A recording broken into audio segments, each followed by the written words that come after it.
Arr, matey.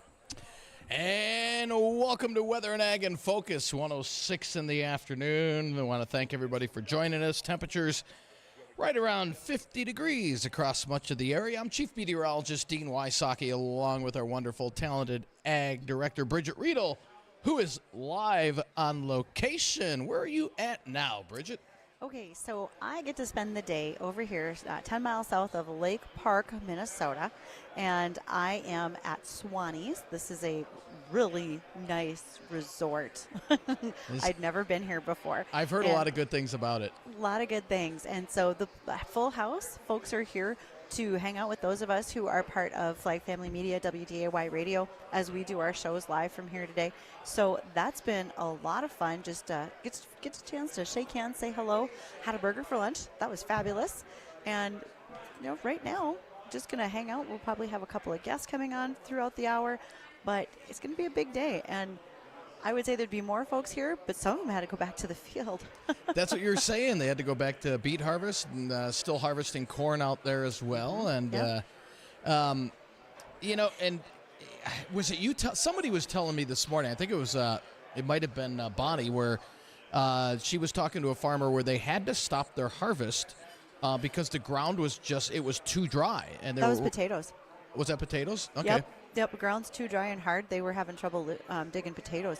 And we got to think about that. When the ground is that hard, you wind up literally burning up tools and implements because it's that scouring action of the iron in the soil that will do it. And so sometimes it's better to just stop working so that you get that chance to let the ground soften. And they did get a little bit of rain over the weekend, so I think that was probably a really big help. Yeah, a little bit. We haven't had much, and there is a little bit in the forecast, but not for today.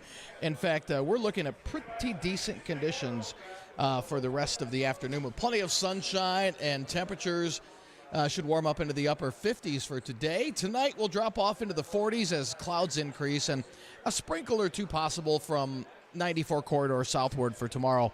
I think a lot of that's going to kind of scoot off into lakes country, and even that doesn't look like a lot, 1/10 of an inch or less. And then we set the stage for a dry weekend, and it warms up from Friday into the upper 50s and into the upper 60s by Sunday. It's a dry forecast for the most part. Now, I do see signs of change as we head into next week and then especially into the end of the month. If you want to know more on that, log on to our website, WDAYradionow.com, and I've got an article posted on there on why I think it's going to change as we head into next week, and it might last for a while, which would be good news because it would mean a more active storm track. Now, whether we get hit by any of those storms, odds are we will by at least one of them, and we need one good storm around here to really kind of replenish the moisture, if you will. So we'll see. We do. We'll see how it pans out. We'd really like to see some subsoil moisture recharge, if you would. As you mentioned earlier, there's some folks that went back to the field. We still have corn combining going on, but they went back in to get sugar beets. Right now there's been a release of those reserve acres for American Crystal. So folks that thought they were done on maybe Saturday, they decided to come back into the field and keep harvesting. And it's been good for them. They've been able to do it without having to fight mud and so forth. And there's a couple of positive things about being able to go back out and get some of those sugar beets. Number one, it's just good for the cooperative overall to have a bigger, better harvest. And right now, sugar's been really good, even with this dry weather that came in. That really increased the sugar concentration in the beets. The fields are going to be clean going into 2025, so that's awesome. You don't have to go out and do tillage to try to work down those sugar beets that are left in the field after harvest. And it really helps to cover those input costs. It's kind of like that little extra bit of gravy on your mashed potatoes because you get this little bit of extra sugar beets that are going in to cover your input costs, like your diesel fuel, your pre-emerge herbicides, some of your labor costs, etc. And I said gravy on the mashed potatoes, but we were talking sugar, so maybe I should have said whipped cream on your pie. There you How's go. that? Plan for your pumpkin pie. Oh, perfect. Bridgette, do you remember back the winter of 2011 and 2012? With great trepidation. Do you remember? What stands out about the winter of 2011 and 12? if I remember right, 11 and 12, weren't we pretty well buried in snowfall that year? No, it was total opposite. Oh, was it? Yeah, Okay, I it was might off have been a the year. winter after. Yeah, I think it was the winter after Okay. that. Okay. So 2000. So I was talking with Gary from the LRC, and he said, what really worries me right now is I'm starting to see signs of this looking like the winter of 2011 and 12 across much of the U.S. And so I went back and looked to see what the weather was like here in the FM area, and it wasn't a snowy winter, and it wasn't a wet winter. It was very dry. We had warmer than normal temps, and the snow shut off literally, like flipping a switch in mid-March. We went from snow on the ground to 60s and 70s. I wanted to say that might have been the winter. We didn't actually get like snow until practically New Year's. I think that We had a very dry December. It was, yeah. And it was. when you think about that, there's an old farmer saying, you must have winter to make summer. If we don't have much of a winter, they worry about what our growing season could look like. And we really got a gift this year having a longer than expected growing season. Our corn made maturity in places we didn't know that it was going to happen, especially when you were looking at this corn crop in, say, July and August. And I got so close to being team November 1st for no frost. I was really close, you guys. And now, as I look at what could happen this winter, if we don't have a lot of snow, or if we have snow but it doesn't carry much moisture with it, that will impede us next spring. We've done this before. Weather is cyclical. We have farmed in years that were a lot drier, but there's a good chunk of folks that are farming that really don't remember a lot of those drier years prior to, say, 1993, when we really started to get rainfall. Yeah. And so, again, these next 3 to 4 weeks are going to be crucial in regards to the LRC, in regards to not only what our winter looks like, but what spring and summer will hold next year. Because if we keep expanding this droughts either contract or they expand. And right now they're expanding throughout much of the central U.S. And if we don't kind of get this under wraps, next summer could hold a hot and very dry summer if we don't start to see changes in this pattern right now. So this is all cyclical, though, as I said. It because is. I still make fun of the fact you guys say an average, and we only go back 30 years. Well, let's take a real average and go back more like 50, and we saw a lot more summers in this regard that were drier, less moisture. What we have had happen since then, I'm less afraid of drought than you might think, because we have great hybrids and varieties in corn, soybean. We're going to introduce a more drought-tolerant wheat very soon that's got gene editing done to it. We're going to be able to raise a crop with less moisture than what we had before. That's one of the pushes for short-statured corn. It's not just for corn mazes for kindergartners. This is a great... Or us. Or us, which, okay, I'm coming back to that because I have a little side note for you and I. Okay. But when you think about being able to farm with less moisture and still continue to keep our bushels up, that's what we're striving for. And we're going to be able to do that. We're not farming like we did once upon a time. We also continue to use fungicides, even in dry years, not on every crop, but on some. I think about dry beans. Still get a fungicide application because rainfall can come at the wrong time and can still drag down that yield if we're not careful with it. Now back to my side note. Dean, I just want to congratulate you for making it through Monday. Do you have any idea why? For making it through this last Monday? Through this last Monday. Why? Well, I'm afraid to ask. For people who, I literally have been told I look taller on Twitter. Then thanks for that, I guess. October 21st was National Throw Short People Day. So if you were under 5'4", you could be tossed around with no permission needed. I cleared that. But you're right around that, aren't you? I am 5'2.5". Yeah, Thank you very kindly. Don't take right. my half away. And yes, I truly think that the fact that we made it through Monday without any personal attacks was a good day. Well, and I'm glad nobody kind of brought that to anyone's attention around here, because I learned it later in the day. I was very glad that was much later in the day when I was finally notified of the situation. That's a good thing. Well, it's 1:15, 1:16 actually. We're going to take a quick break with the American Ag Network, and when we come back, we'll hit some more ag topics and some other shenanigans. So don't go anywhere. We'll be right back.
Welcome to Weather Nag in Focus. But, man, I was so hoping the goat took a day off, and yet here we are. Well, that's for Steve. I mean, we Okay. we can't disappoint Steve. So. Well, we appreciate that Steve listens as closely as he does. So, in fact, he made reference to the fact that I am remote at Swanee's over south of Lake Park, Minnesota. And he said something to the effect of basically that old song, Swanee River. Way down upon the Swanee River. Well, there's that one. But do you remember on Looney Tunes when they used to sing it? Swanee, how I love you, how I love you. Oh, from Bugs Bunny? From Bugs Bunny. Yeah. I vaguely remember that, yeah. All right. Well, I'll send you a YouTube of it Okay. later, and I'll explain it to poor Addison in the booth. The one thing I don't have to explain is the great work that our sponsors do for us with our Here We Grow project, which we've wrapped up, we've combined. We're going to reveal the yield. Some of you, if you were paying attention to our first video with Justin in the combine, you already saw what the yield might be. I'll confirm that soon. But to North Dakota Estate Services, Mark Wagner does a fantastic job making sure that you can do your transition planning for your farm, for your agribusiness, or anywhere else. So give Mark a call at ND Estate Services. And Red Wing shoes, I've got mine on today. Not necessarily on a farm or in a field, but I did make sure to bring my Red Wings. And thanks to Teresa and the gang, you know, if you're completing harvest and you've worn out those boots, it's time to go on in and get some new work shoes. Whether you're farming, whether you're in construction, they're there to help. And if there are places that they can help you find discounts, they want you to. They'll help you find them. Dean, you and I, when we talk about the yield for Here We Grow, we also have a couple of giveaways for our top winner without going over. I feel like we're running a prices right now. Right. And so we have a rain gauge from Productive Alternatives in Fergus Falls, Minnesota. Thank you to them for our National Weather Service approved rain gauges. And then also to IntelliFarms because they have the grain gauge. And those guys, Chris Brault and his crew out in Castleton were great. They gave us a grain gauge to give away. It goes on your bin. So as you're filling bins, you can watch whether or not it's half full, 3/4 full, etc. Easy installation. In fact, if you'd like, I think I could probably do it. You want me to swing by and put that in for you? Bring a tall ladder. I could maybe make it work. Very tall. Or a cherry picker. The cherry picker would be, well, not cherry picker, but a lift would be awesome. Yeah. A bucket lift. I will tell you this, sitting down at the bar at Swanee's, those are super cushy chairs that my feet don't touch the rungs and the bar hits me at about chin level. So for those of you who are my height, you might want to get a booster seat if you're sitting at the bar. Now, Bridgette, in regards to our giveaway with the Guess the Bushels, when, yes. What's the date slated? When are we going to get the final number on that and give that away? So we have an upcoming day where we're going to present our check with our profits to Farm Rescue, and we're going to be doing that. It's a Wednesday, November 13th, I believe. So join us on air that day so you hear what our bushels are, find out who our winner is. I've got your guesses, so I can probably start to choose who that person's going to be. But we definitely want to make sure that we recognize all those who have been a part of this project, especially our farmer cooperators. That would be Skolness Farms, that would be Trigby, that would be Parker Skolness, and then Justin Magnuson, who's part of the operation.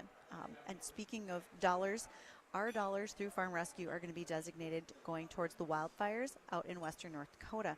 And also, if you didn't hear me mention this yesterday, North Dakota Stockmen's Association and the Stockmen's Foundation have put together a fund. It's called Out of the Ashes to help out with those farmers and ranchers who lost feed, fences, equipment, barns, and even cattle. And that fund kicked off with $50,000 from Stockmen's Association Foundation.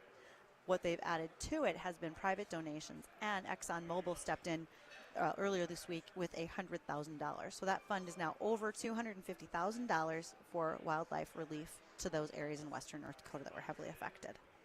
Good deal. Good deal. Well, very glad. Why don't we hit some ag topics real quick here, Bridgette, before we have a guest coming on after the bottom of the hour, correct? We do, and we haven't had time to do a lot of headlines lately. No. So which ones would you like to start with? Well, let's hit on cleaning out those combines. I don't think we touched on that. We didn't, and as combines are coming in from the field and going into the shop, it's not just cleaning the dust off, greasing them, and putting in wear parts. We want to make sure that if you had to go through an area that had kochia in it that was matured and went to seed, or water hemp, blow those machines out. Make sure that you get them as clean as you possibly can. And we know that water hemp seed is very small. All those weed seeds are. But the reason for it is if we don't, and you take that machine to a new field that you didn't have that weed on, now you do. And maybe you'd be spreading Palmer amaranth or other things. So we want to make sure that the machines get cleaned out as we move from one field to the other, but especially at the end of season, so we're not taking it from one field to another. And also if you're doing trade-ins, right now the secondary market on combines especially has softened. If you'll be doing any trades this year, it's probably a really good idea to clean that machine out thoroughly before you bring it home or somewhere where you're not going to get weed seeds moved out into a field, because you don't want to reinfect, so to speak, your yard or your farm when you don't have to. You just want to be cautious of all of that. Gotcha. And fall weed application, that's coming up here. And my question to that is, does it matter if we know ahead? So let's use the LRC, and we're just going to throw this out there, not saying this is how it's going to pan out, but let's say we know it's going to be, we're going to continue to expand this drought. Or let's say we know that, all right, precip is going to pick up the latter half of fall and into winter, so we know we're going to have ample moisture. Does that matter when it comes to applying the fall weed control? There are some things that we certainly want a little moisture because they're going to activate. And it just depends on which product you're going to use. Some require that little bit of moisture because what it allows the product to do is maybe it's a granule application, and the chemistry actually moves off the granule to the soil molecule or the soil particles and attaches itself. So then it's in the right place for the spring. What's also important is soil temperature. And the LRC doesn't always give us soil temps, but it does tell us when when storms are coming, when we could see more precipitation that we could plan for, or if we're going to see a drop in temperature because of those storms. And if we see that, we want to make sure that our soil temps are 50 degrees or below so that we don't have soil microbial activity. What that means is, of course, our soil is alive, right? Sarah, our friend in soils, tells us that all the time. There's a lot of activity in that soil. But we want to wait until those soil microbes go to sleep for the winter, so they're in hibernation, so they're not actively breaking down our herbicide or our fertilizers. And so that's why we wait until longer in the season. And we're fast approaching that. If you are able to pull up Endon, Dean, if you have, I got a lot of stuff in front of me, but the access to Endon is not one of them at the moment. Okay. And we can probably start to see what soil temperatures are in a variety of places. And it'll depend on what you have for cover. Do you have a cover crop? Maybe it's holding your soil temps down. Do you have black soils that are absorbing sunlight on a great sunny day like today, et cetera? So it can make a difference on where you are is what your soil temperatures might be. It's a little bit of a science. You don't just get to do one thing when you're thinking about what you're going to apply in the fall. Soil temperatures, I'm taking a look right now off Endon, upper 40s to lower 50s at a 2-inch depth. Okay. So you go down a little more, and we're still even going down to 8 inches. We're looking at temperatures mainly in the 50s. The further down you go. So we normally wouldn't need to go to an 8-inch depth. Most of the time, if we're doing fall fertilizer or herbicide applications, we're in the top 2 to 4 inches. So that's the place we're going to look for. Right. A fun fact: when you're doing soil sampling, though, you're going to get a lot further down than that. Your temperature does not necessarily dictate what you have to do for soil sampling. Gotcha. But the moisture matters is how you're pulling out, whether you're pulling out a good core or not. Gotcha. And Bridgette, I got an email the other day asking about the corn. What causes corn to lose its stalk strength? When it starts to tip over and whatnot. But I thought that was an interesting question. So. Okay, so you know how early on this season we had, we were wet. It took a lot for us to get in the field, and we saw some stalk rot at the time because you had those really wet conditions and your plants were just sitting in there. Now, as we've moved further and what they've called the flash drought, because it's dried out for us really quickly, you could have seen some stalk integrity that really went downhill because we had a lack of moisture. Maybe you had some rot early on, so that didn't help. You didn't have good standability. And some varieties are better than others. When someone tells me my corn fell over, I'm unhappy with it, I would also like to point out that we had some roughly 50-mile-an-hour winds some days.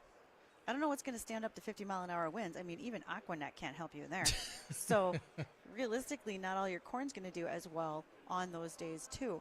But we will see that if you were concerned about a cornfield, and as many people are on the backside of their harvest, if you were concerned about your field, you could literally walk up and push on some stalks. And did they stay standing? Did they move? That'll tell you how your stock strength looks before you can get in there with a combine. But most of us are kind of getting past those problems. We're picking up corn pretty fast now. It's going well. Gotcha. When are we totally done here with harvest? On average. when the last combine comes in. Early November, right? End Right, of like 7th of November? We could be. We still have some folks that are working around some wet spots, maybe, et cetera. But I think the majority of our combining is going to be done really by that, let's say the 6th, 7th of November. Okay. Could be a lot. Nobody wants to say I was the last guy done or the last farm done. Right. But we're just going to give it time. They'll finish up. It's nice not to be pushed. I talked to a grower this morning from Wisconsin, and he said, we're stopping combines at 8 o'clock at night because we don't have rain in the forecast. The harvest has been good.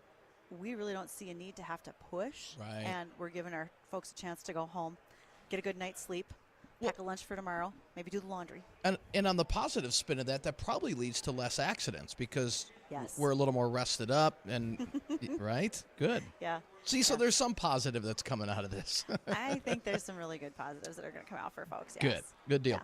Well, we're at the bottom of the hour, so we're going to take a quick break. But when we come back, our guest is, help me out on this, Bridgette. Okay, so we're going to see Ray. Ray is coming from a local stained glass workshop, and I don't know a whole lot of details either, which makes this a perfect time to interview him. And if you have any questions for our guest or for us during the show, feel free to give us a call on our Red Wing Shoe hotline. That's 701-293-9000. Again, that's 701-293-9000. Don't go anywhere. We'll be right back.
All right, and welcome back to Weather and Ag in Focus. Thanks for joining us.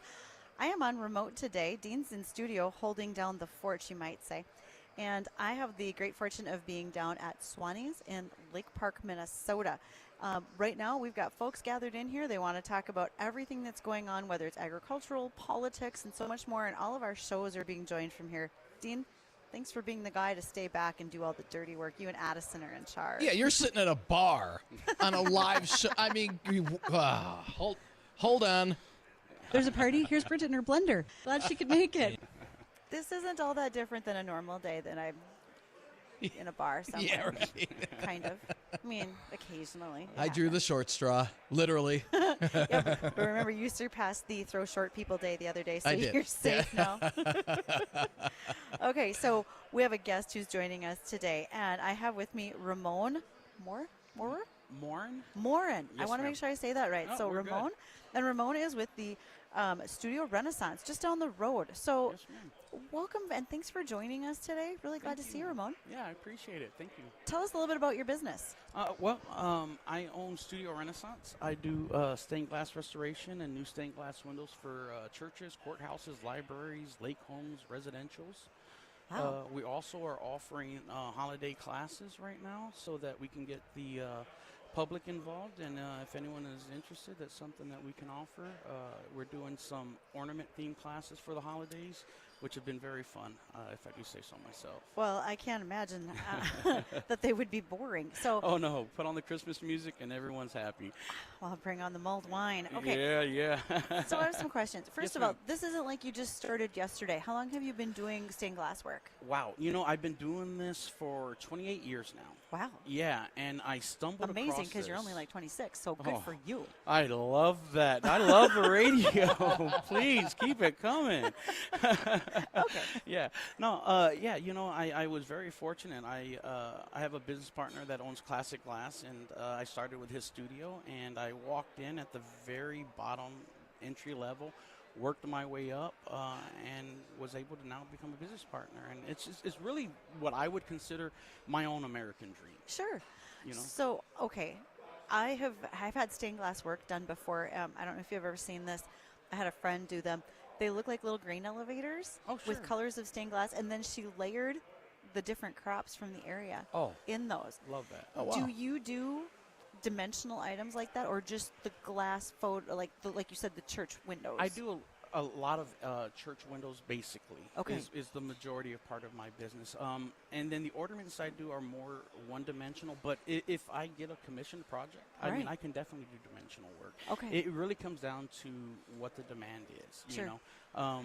But when it comes to stained glass, if it's something that can be made by hand and cut by glass, it's definitely something that I can probably do. Absolutely. Yes, ma'am. So, part of the reason that this works in my head that we talk about you today on Weather and Ag in Focus is little country churches are everywhere, Yes, ma'am.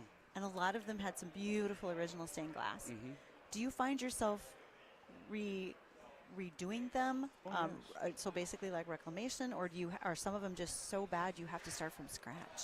So restoration is a huge part of my business, Okay. and I'm actually one of the only studios in the Midwest that does traditional restoration.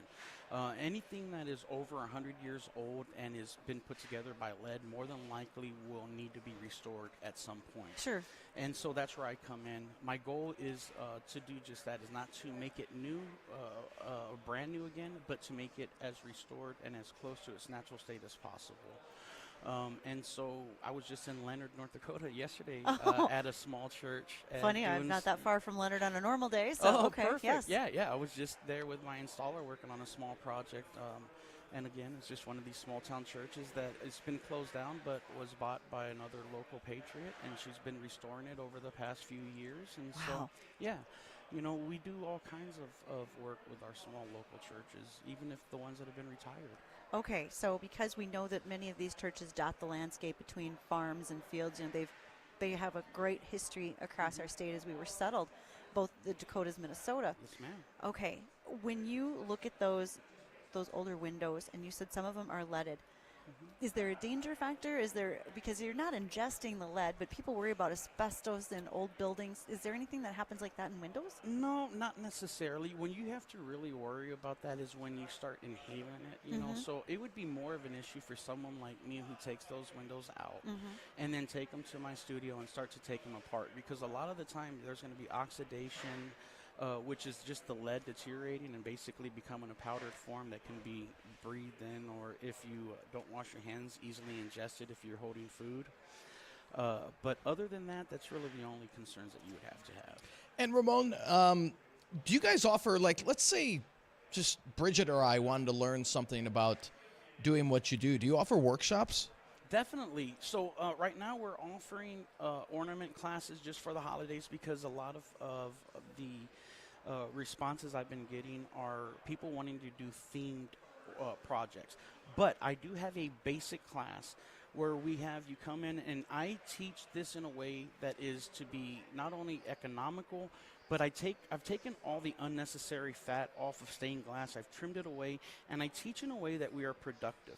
At the end of the day, most of us have a 40 to 45 hour minimum work week, and when we have just a few hours of time to ourselves, we want to create something, whether it's for ourselves or gift to others. We have just that few hours. We want to see results. We don't want to feel like we spent 2 hours and got nowhere. So I teach in a way that we don't use unnecessary tools. We get results. And in doing so, I think I made this an affordable art as well. How intricate can you get? You can get very intricate. And what's great is I will recommend using all hand tools. I teach using hand tools. But, you know, if you want to get to doing like continuous cuts, you know, you can get like jet saws and such along those lines and help along those lines. But yeah, we can get pretty intricate. I have an inside joke that I have these very plump fingers, and I hate it for the intricate work because it gets troublesome when you try to get down in there, you know. And so I always tease my wife. I'm like, you know, honey, you have these beautiful fingers. If you ever let me teach you to do stained glass, we would kill it. When you're doing some of those big pieces like the windows and so forth, do you have to rebuild the framing, or do you have someone else do the wood framing for them? Well, you know, if it's a wood frame that needs to be repaired, I have another great local artist named Ted Anderson that does all of my wood repair and woodworking. But for the most part, we're able to use the frames that they come in. Oh, nice. The only time that's ever an issue is if they don't have exterior protective covering and they take a lot of weather. And up here, you know, we get snow, we get rain, and that can definitely put some wear and tear on these frames. Do you go ahead, Dean. That's okay. Ramon, so just thinking of, you know, you see unique gift ideas scrolling through social media, these different companies. Is there any way, like I've seen pictures, you know, you can send a picture in and they can make so many different things out of it. Can you if we send you a picture, can you make like 5x7 stained glass out of that? So, okay, and I want to tag on that with what Dean is asking, because the question I was going to say is, when I see like a landscape photo that wants to be done and somebody wants their tractor in it, are there copyright things on that if you want to have? So, you know, so can you make the landscape like Dean wants or the picture, and can you put my John Deere tractor in it is what I want? Yes, but what we do is we use colored glass. So, you know, unless you want to have us paint in the stencils, you know. Okay. And then what we would do is we wouldn't necessarily, you know, write John Deere, but it would look as though, you know, because we want to be respectful of copyright, you know, issues and such. But this specific question reminds me of a project we did years and years ago for the Young Republicans of America in California, where they came to us and they had the Ronald Reagan Museum. Oh, yeah. And they were like, hey, you know, this was Mr. Reagan's favorite picture when he was at his ranch. He would sit at his recliner or rocking chair, I believe it was, and he would just stare out, and this was his view. Oh. Can we recreate this view in an image and put it in his museum? Oh, wow. And I get goosebumps. I'll show you right now. I know it doesn't work good on radio, but that's one of my most favorite projects, because I was able to partake in that. And to this day, my windows are there.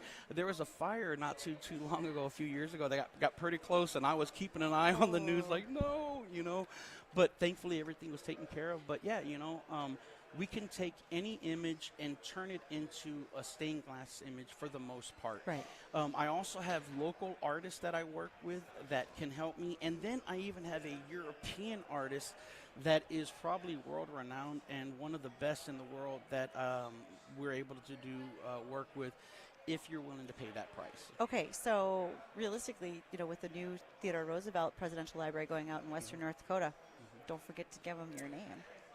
If anyone is listening, my name is Ramon. I own Studio Renaissance, and I would love to be part of that project. All right, we're going to keep that in mind. Yes, ma'am. Please do. Okay, so again, review for us. You've got workshops and classes coming up. Well, just give those highlights for people. Yeah, so if you're interested in any of my classes, you can get in touch with us at Studio Renaissance on Facebook, or you can find me at studiorenaissancellc.com. You can also email me at ramon@studiorenaissancellc.com. All of our classes, we try to hold every Saturday. We start at 10. We like to have a minimum of 4 just so that we can run the class with a maximum of 8. We don't like over large classes because I really like to have that one-on-one time, and the goal of my classes is to create artisans and at the very least to have a fun experience, Of course. And so with that being said, right now, the classes we're running are holiday theme classes. We're making Christmas ornaments, snowmen. We have the standard Christmas trees. We have basically candy canes, all kinds.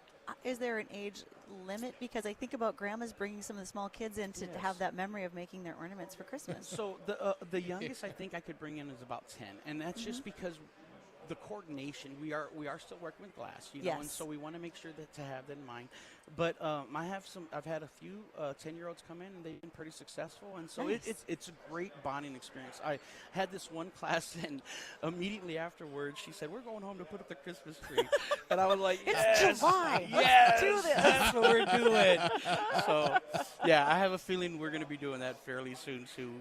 I think that's an awesome idea. I mean, Yes. just to get the exposure, and we don't only things, but we like doing things together. And if you can bring the Yes. family in and do something like that, that would be fun. Yeah, I don't think there's enough of that anymore, and any art, any kind of art creation, when you can do something together, I think is beautiful. When you can create something out of nothing and feel good about the process, I mean, come Why on, not? right? So, Ramon, before we go to our commercials, Yes, how do people find you? Where are you? What's your best contact information? My best contact information would be to find me on my Studio Renaissance Facebook page, or you can call me or text me at 701-318-1340. My location is here in Lake Park, Minnesota, right by Big Hormont Lake. And so if you have any questions, like I said, just make contact, and we'll do our best to reach back to you. I bet we'll get people to figure that out. I really hope so. Thank you guys so much for this opportunity. This I has been love fun. this. Thank you. Well, Dean, we only have a little bit more time to go before we can wrap up weather and headlines. It's been a busy day. It has been. That's good. That's good, though. A busy day goes by quickly. It does. So stick with us, folks. We'll be back just after this.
And welcome back to Weather and Ag in Focus, 1:51 in the afternoon. And it's a pretty decent day out there for the end of October. Temperatures in the 50-degree range, and we'll continue to warm up into the upper 50s across much of the area today.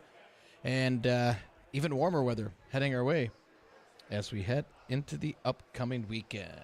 So all in all, not a bad-looking forecast. Not a lot of rain in the forecast until possibly later next week. We're starting to see changes in the upper level pattern, and that's going to lead to more storms coming in out into the Rockies, and hopefully we can tap some of that Gulf moisture and bring some much needed rain and or snow into the area as we start off the month of November. It's looking more promising than it did a while back, so that's good. As you continue to bring us good weather, I'm fine with that. I'd like a little bit of moisture now and then, more than maybe just a heavy dew. Thank you. But that's where I'm at. Right, exactly. Just my thought. No doubt about it. So I'm sorry, did that pick up the ice in my iced tea?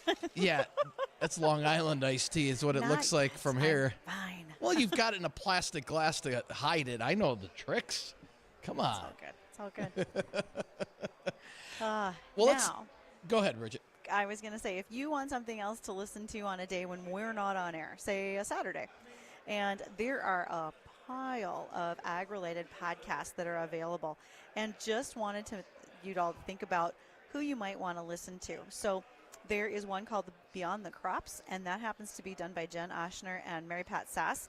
These are two family farms, and they share exactly what it is that they're doing on a regular basis, and they do a great job. Midwest Farm Wives is another two ladies from Kansas and Northeast Missouri. That's Whitney Larson and Kylie Epperson. So if you want to check out their podcast, The Rural Women, that is done by Caitlin Dubin. She's out of Alberta, Canada. She's a first-generation farmer, and they raise canola, wheat, barley, all sorts of things, peas, and she's fun to hear. I've had a great chance to meet and work with Caitlin and different things. I was just a guest on a podcast called Ag for the Uninducted. And it is done by a gal. Her name is Taylor Peterson. Taylor is an FFA member. She is a sophomore in high school. And what a great idea for her. She's the kid that just decided, I'm going to run a podcast. This is going to be my FFA project. So, Dean, we are continually amazed at the things that FFA kids do. And that's one that Taylor is taking on. That's all. I mean, I'm really happy for her. We didn't have that back in our day. So, the way to adapt to technology and just, that's awesome. Those FFA kids, they're so bright. I mean. And we're going to get a chance tomorrow. We're going to have a call in from the FFA chapter from Rolla, North Dakota. They will be down in Indianapolis competing, so we'll get to hear from them. One of their members is going to join us at the start of the hour tomorrow, actually. Again, continuing on those podcasts, if you're looking for any others, I have one that just started called The Rural Well, and that focuses on mental health and physical health for rural folks as well as our farm community. So you have a lot to choose from. Some of my favorites are like Shark Farmer and Farm for Profit. So check them out if you're into podcasts or you just want to get started. Lots of good ones.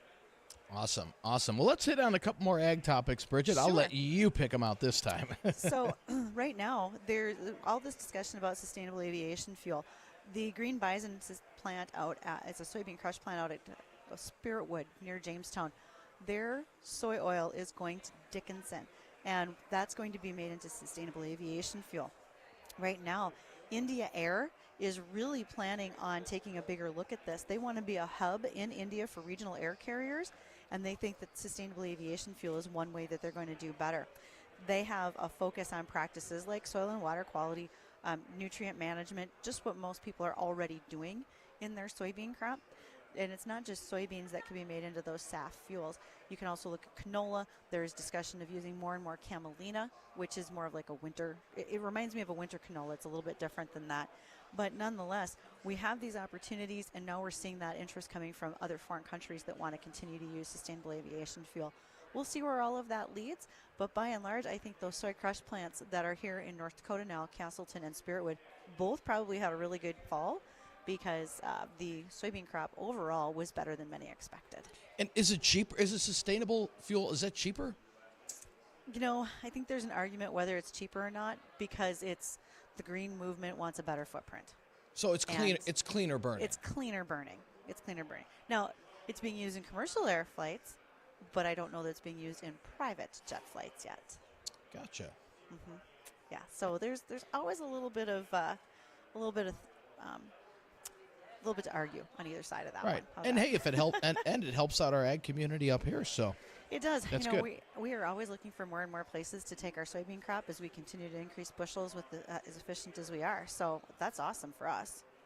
We're a great soybean growing state. Good deal. Yeah, And we got time for one more, real quick. I want you to think about, we've heard this many times, but the FBI continues to say that they're concerned about cybersecurity attacks on farms and especially on food processors now that we're through harvest. We don't want to see any of those shutdowns happening that could cause concerns for the food chain supply. Food security is national security, and the FBI office, particularly out of Omaha, brings this up routinely. Make sure that you're using those multi-factors, MFAs, on your emails, especially when you're doing banking or legal documents. Get an expert in to look at your systems as farmers and as agribusinesses because you can't afford shutdowns this time of the year. If you get to the elevator and you can't run a scale, the probe in the trucks, you can't run your dryers, and all of that is computerized, that's a problem. So make sure you are thinking ahead about your cybersecurity. Believe it or not, I'm really starting to think more about mine, and I think that Chris at Tech Support Farm, who's one of our regular guests, is probably going to have to come help me. Talk to me like I'm 5, Chris. Help me figure this out. I got to be better. Oh, man. So, many things. That's definitely nothing to mess around with, so no doubt about it. Not at all. Yeah. Well, I want to thank everybody for joining us this afternoon on this glorious sunny day, and we're going to try and get some rain in here next week. We'll do what we can on that. But don't go anywhere. The #1 show in the Midwest is coming up next. That's the Jay Thomas Show. Don't go anywhere.